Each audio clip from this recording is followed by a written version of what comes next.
कर सको अपनी वाणी में वो असर पैदा करो। अरे कर सको अपनी वाणी में वो असर पैदा करो। रुख हवाओं का मोड़ दो, वो हुनर पैदा करो।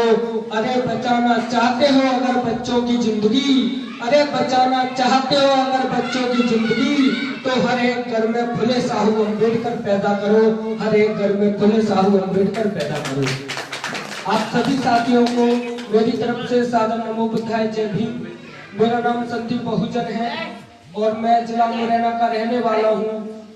और इस बहुजन समाज के लिए एवं जितने भी हमारे बहुजन समाज में महापुरुष जन्म एवं महादेवी वीर वीरांगनाएं, सभी के इस कारवा को आगे बढ़ाने के लिए मैंने अपना खुद का जीवन समर्पित किया है। क्योंकि कबीर साहब कहते हैं, कबीरा खड़ा बाजार में लिए लपाटी हाथ, जो घर फूके आपनो सो चले हमारे साथ। तो किसी न किसी को तो अपने घर को फूकना पड़ेगा, तभी ये मिशन आगे चलेगा। तो इसके लिए मैंने खुद अपना जीवन समर्पित किया है और अभी आगे सब गए हुए हैं, उन्हीं के घर पे रुकना होता है मेरा। तो बात आज माता सावित्रीबाई फुले की काफी बातें हुई और एक छोटी सी घटना मैं भी बताऊंगा, फिर मैं आज की परिस्थिति पे बात करूंगा। क्योंकि इतिहास में बहुत सारी बातें होती हैं और इतिहास इतना बड़ा है कि कोई अगर महीने भर भी आपको सुनाता रहे नॉन स्टॉप, फिर भी वो खत्म नहीं होगा। तो हमें इतिहास को बताना चाहिए, क्योंकि वो भी जरूरी है। अगर वो नहीं जानेंगे तो फिर पता कैसे चलेगा कि हम क्या थे और आज क्या है। लेकिन सबसे ज्यादा बात आज की परिस्थिति में होनी चाहिए।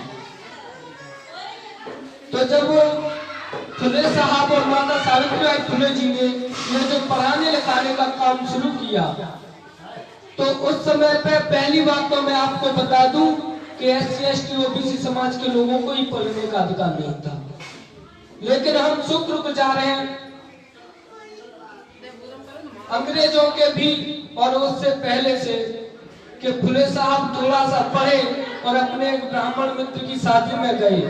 जब ब्राह्मण मित्र की शादी में फुले साहब गए तो उन्हें उस शादी से बारात से बाहर निकाल दिया गया। उन्होंने कहा कि ये शूद्र है, अगर ये शुद्ध बारात में रहेगा तो ये पूरी बारात अपवित्र हो जाएगी। जब फुले साहब वहां से निकल के आए और बहुत रुष्ट हुए और उन्हें दर्द हुआ कि ये इंसान में अगर इतना भेद है, मैं मित्र हूँ, मेरे साथ अगर ये दुर्दशा है तो ये औरों के साथ क्या करते होंगे। जब फुले साहब थोड़े से आगे निकले तो उन पर कुछ लोग हंसने लगे। तो फुले साहब ने देखा जो हंसने वाले लोग थे वो भी हमारे शूद्र समाज के लोग थे। उनके यहाँ तक कपड़ा बंधा हुआ था सीने पे और यहाँ से कमर से यहाँ तक बंधा हुआ था। इतना कपड़ा पहने हुए वो पुरुष और महिला थे, जिनके गले में हड्डियां भी टंगी हुई थी और पीछे झाड़ू भी लगा हुआ था। वो फुले साहब को देखकर हंस रहे थे। फुले साहब ने कहा कि मेरा तो कुछ नहीं हुआ, मेरी बेइज्जती तो कुछ नहीं है, इनको देखो इनकी क्या हालत है, ये मुझ पे हंस रहे हैं, मुझे अगर अपनी देखूंगा तो समाज का क्या होगा। इसीलिए उन्होंने पढ़ाने लिखाने का काम शुरू किया। फुले साहब सिर्फ 7वीं क्लास तक पढ़े थे, उसके बावजूद भी उन्होंने वो साहित्य लिखा कि आज ये ब्राह्मणवादी लोग उनकी एक एक बात से डरते हैं, आज तक उनकी बात का तोड़ नहीं निकाल पाए। तो जब उन्होंने पढ़ाने लिखाने का काम शुरू किया तो सबसे पहले उन्होंने अपनी जीवन साथी सावित्रीबाई फुले को पढ़ाया। जब सावित्रीबाई फुले को पढ़ाया लिखाया और उन्होंने शिक्षित कर लिया तो इन्हीं ब्राह्मणवादी लोगों ने विरोध किया फुले साहब का। और विरोध करने के बाद एक पंचायत बुलाई गई और पंचायत में जब बुलाया गया फुले साहब को, उन्होंने सावित्रीबाई को पढ़ाया इसलिए, तो सावित्रीबाई फुले ने भी कहा कि मैं भी आपके साथ जाना चाहती हूँ पंचायत में। तो वो भी पंचायत में गई। पंचायत में ये बात रखी गई कि ये ज्योतिबा फुले महिलाओं को पढ़ा रहा है, बच्चियों को पढ़ा रहा है, ये धर्म भ्रष्ट करने का काम कर रहा है। अगर बच्चियां पढ़ेंगी तो उनका पति मर जाएगा, वो विधवा हो जाएंगी। तो सावित्रीबाई फुले जी वहां तर्क देती है और कहती है कि अगर पढ़ाना और पढ़ना लिखना गुनाह है तो मैंने एक नहीं 2 गुनाह किए हैं और वो 2 गुनाह बताती है। वो कहती है कि पहला गुनाह तो मैंने ये किया है कि मैं खुद पढ़ी हूँ और दूसरा गुनाह किया है कि मैंने मेरे समाज की बच्चियों को पढ़ाया है। और आप धर्म भ्रष्ट करने की बात करते हो, ये तो तुम्हारी कपोल कल्पनाएं हैं। और रही बात पति के मरने की, तो मेरा ये पति सामने खड़ा हुआ है, ये सब तुम दबाने के लिए करते हो। आज की महिलाओं से अगर हम ये बात करें, उन्होंने भरी पंचायत में ये बात कही थी, और आज भी तुम्हें इतने अधिकार है कि तुम पुरुषों से आगे हो, लेकिन आज भी किसी महिला को खड़ा कर दिया जाए ना यहाँ, तो यहाँ बात नहीं कर सकती। उन्होंने भरी पंचायत में बात कही थी। तो आप सभी लोगों को इतना भी बड़ा बनना होगा कि अपने हक अधिकार की बात, चाहे घर हो, परिवार हो या समाज हो, हर जगह डर के चोट पर कहनी है। इसलिए माता सावित्रीबाई फुले को याद करने का काम है। और जन्म जयंतियां मरण दिवस मनाने से कुछ नहीं होता, मूर्तियां पूजा करने से कुछ नहीं होता। मैं स्पष्ट कहता हूँ, बाबा साहब ने कहा था, ए मेरे समाज के लोगों, मुझे मूर्तियों में ढूंढने की जरूरत नहीं है, मुझे पूजने की जरूरत नहीं है। अगर तुम मुझे ढूंढना चाहते हो तो मुझे किताबों में पढ़ो। अगर किताबों में पढ़ोगे तो तुम्हें रास्ता मिलेगा, मेरी मूर्ति रास्ता देने वाली नहीं है। तो ये भी हमें ध्यान रखना है। फिर तो उस ब्राह्मणवाद में और हमारे बुद्धिज्म में क्या परिवर्तन है? कुछ नहीं। वहां भी पूजा पाठ अगरबत्तियां लगाते हैं, यहाँ भी लगा लो, क्या दिक्कत है? काम तो वही है। तो हमें ऐसा नहीं करना है। अब मैं बात बताता हूँ आपको आज की परिस्थिति की। आज इस देश में वो विकराल परिस्थिति है, वो कठिन समय है कि आज अगर हम जो बात बोल रहे हैं, ये बात अगर उन लोगों को पता चल जाए ना, तो या तो केस लगवा दिया जाएगा या मरवा दिया जाएगा। इतना कठिन समय है ये, और करो या मरो का समय चल रहा है। अभी जो आज इस देश के प्रधानमंत्री हैं, वो कभी गुजरात के मुख्यमंत्री हुआ करते थे, और वो कहते थे वो लूट रहे हैं भारत को, मैं चैन से कैसे सो जाऊं, सौगंध मुझे इस मिट्टी की, मैं देश नहीं बिकने दूंगा, मैं देश नहीं बिकने दूंगा। और मेरे समाज के लोगों ने और इस देश की जनता ने उन्हें वोट दे दिया, और जब वो प्रधानमंत्री बनने की बारी आई तो उन्होंने कहा था, ओबीसी माँ का बेटा हूँ, प्रधानमंत्री मैं बनना चाहिए। ऐसे फेक ओबीसी को प्रधानमंत्री बना दिया। और जब वो प्रधानमंत्री बन गए तो आपको आश्चर्य होगा जान के, आपके बच्चों की शिक्षा खत्म कर दी। जिन विद्यालयों में ब्राह्मण से लेकर वाल्मीकि समाज तक के बच्चे एक साथ बैठकर एक जैसी शिक्षा ग्रहण करते थे, आज उन स्कूलों का प्राइवेटीकरण कर दिया। पहले शिक्षा फ्री में मिलती थी और गरीब से गरीब तक के बच्चे को मिलती थी, आज शिक्षा पैसों में बिक रही है, लाखों पैसे तो डिग्रियां घर मिल रही है। ये हालत कर दी है। हमारे बच्चों की नौकरियां लगती थी काय में? सरकारी विभागों में। उन्हीं सरकारी विभागों को उन्होंने प्राइवेट कर दिया। देश के आज 97% सरकारी विभागों का प्राइवेटीकरण कर दिया। अब बताओ हमारे बच्चे कहाँ नौकरियां करेंगे?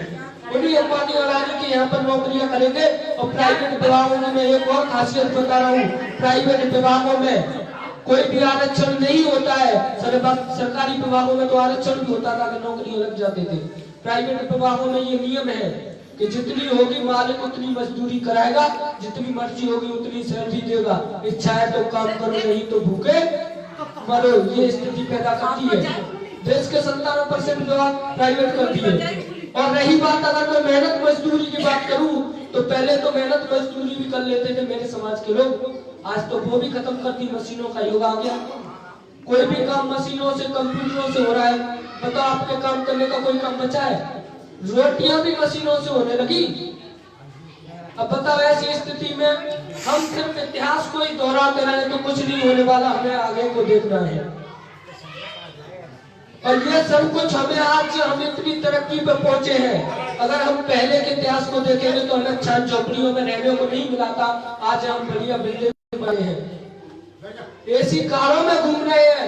ये सभी जिस संविधान की बदौलत था, आज वही सरकार में आके वो लोग कह रहे हैं कि हम सरकार में इसलिए आए हैं कि हमें इस देश को हिंदू राष्ट्र बनाना है। ये वो डंके की चोट पर कह रहे हैं।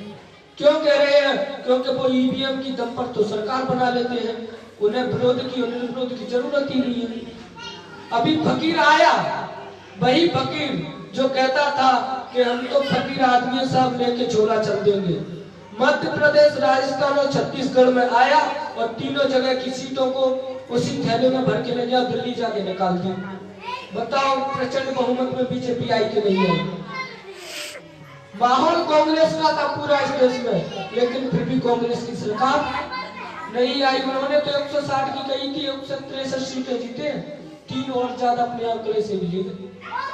ये हालत है। आज उन्होंने मध्य प्रदेश में सीएम बनाया है यादव। आप सभी को बता दूं यादव क्यों बनाया है। हमारे लोग उन्हीं की बातों में आ जाते हैं, उन्हीं की जैसी बातें करने लगते हैं। उन्हें यही नहीं पता कि आगे होने वाला क्या है, आज हो क्या रहा है। उन्होंने यादव सीएम बनाया और उन्होंने प्रेस कॉन्फ्रेंस की और उसमें बताया कि हमने मध्य प्रदेश का ओबीसी का सीएम बनाया है डॉक्टर मोहन सिंह यादव, जो यादव समाज से। इसके 2 कारण हैं। पहला कारण है कि अभी लोकसभा का चुनाव आ रहा है, उसमें ओबीसी के लोग बीजेपी को वोट दें। और ये कारण है कि उत्तर प्रदेश में जो अखिलेश यादव के साथ SC ST OBC समाज के लोग चले जाते हैं, वो डॉक्टर मोहन यादव पे वहां सभा कराएंगे और कहेंगे कि बीजेपी सरकार ने मुझे मुख्यमंत्री बनाया है या मेरे समाज के लोगों बीजेपी को वोट दो। दूसरा कारण है कि राजस्थान में उन्होंने ओबीसी का सीएम बनना था वहां, लेकिन ब्राह्मण को बिठाया कि हमने ओबीसी का सीएम मध्य प्रदेश में बिठा दिया, वहां ब्राह्मण की बात को दबाने के लिए यहाँ ओबीसी का सीएम बनाया। हमारे लोग पता नहीं क्या देखते हैं। और अभी मैं बता रहा हूँ, संविधान से ही हमारी जिंदगियां, हमारे बच्चों की जिंदगियां हैं। और हिंदू राष्ट्र का सीधा सीधा आपको मैं मतलब बता रहा हूँ, फिर मैं अपनी बात खत्म करूंगा। हिंदू राष्ट्र का मतलब है कि 1950 से पहले जब ये संविधान नहीं था, तभी ये देश हिंदू राष्ट्र था, तभी ये देश राम राज्य ही था, जिसमें हमसे 4 अधिकार छीने गए थे और वो 4 अधिकार हमें संविधान से मिले हैं। पहला अधिकार हमसे छीना जाएगा कि शूद्रों को यानी SC ST OBC के लोगों को शिक्षा ग्रहण करने का अधिकार नहीं है। हमारे बच्चों की शिक्षा वैसे तो खत्म कर दी गई है, लेकिन प्राइवेट स्कूलों में पढ़ा के अगर हम शिक्षा भी दिलवा रहे हैं अपने बच्चों को, वो भी नहीं मिलेगी।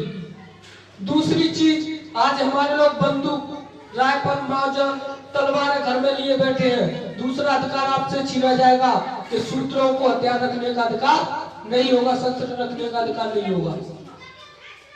और आज हम सभी लोग क्या कर रहे हैं, सामाजिक बैठक, शूद्रों को सामाजिक बैठक करने का भी अधिकार नहीं होगा। तीसरी चीज हमसे छीनी जाएगी, कि शूद्रों को कोई सामाजिक बैठक करने का अधिकार नहीं, ये बात मैंने बता दी। चौथी चीज हमसे छीनी जाएगी कि शूद्रों को सुंदर स्त्रियां रखने का अधिकार नहीं है। ये बात मैं ऑन रिकॉर्ड बोल रहा हूँ। अगर आपको विश्वास नहीं हो तो एक सती प्रथा किताब आती है, वो पढ़ लेना, आपको पता चल जाएगा। और एक दासी प्रथा, ये 2 किताबें आप पढ़ोगी ना तो आपकी दिमाग खुल जाएगा कि ये था क्या। अब बताओ कि अगर ये 4 अधिकार हमारे पास नहीं होंगे तो हम इंसान है कि जानवर? बताओ, हम अपने घर में सुंदर बहन बेटियां नहीं रख सकते, हम शिक्षा नहीं ले सकते, हम सामाजिक बैठक नहीं कर सकते। बताओ, हम इंसान है कि जानवर? इससे अच्छा तो जानवर होते हैं। तो इसके लिए आपसे कहना है, आज वो कह रहे हैं कि 80% हिंदू एक हो जाओ, तुम्हें खतरा है, इस देश के हिंदुओं को खतरा है मुसलमानों से। लेकिन मैं कह रहा हूँ, मेरे बहुजन समाज के लोगों, एक हो जाओ। ना हिंदू खतरे में है, ना मुसलमान खतरे में। खतरे में तो इस देश का संविधान खतरे में है। संविधान को बचाना चाहते हो तो एक होकर, एक साथ होकर बीजेपी और कांग्रेस की सरकार से बचा लो।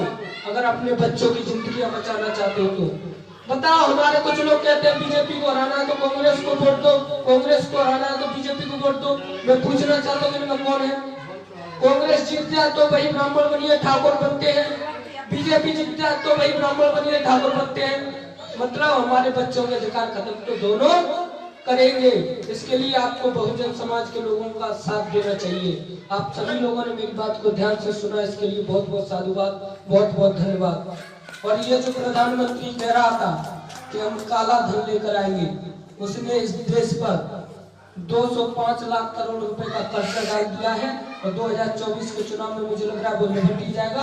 आप लोगों के छोटे से जो आज पैदा हुआ है उस बच्चे पर भी 1,40,000 रुपए का कर्जा लदा हुआ है, तो इसके लिए आप सभी लोगों को ध्यान रखना है और अपने बच्चों की जिंदगी बचाने का काम करें। आप सभी लोगों ने मेरी बात को ध्यान से सुना, बहुत बहुत साधुवाद, बहुत बहुत धन्यवाद। और कोई गलती हुई हो तो मुझे क्षमा करें, मैं तो आपका बच्चा हूँ, क्योंकि मैंने अपने माँ बाप को, अपने बहन भाइयों को छोड़ा है, तो मेरे पूरे समाज के मेरे तो माता पिता भाई बहन हैं। बहुत बहुत धन्यवाद, बहुत बहुत साधुवाद।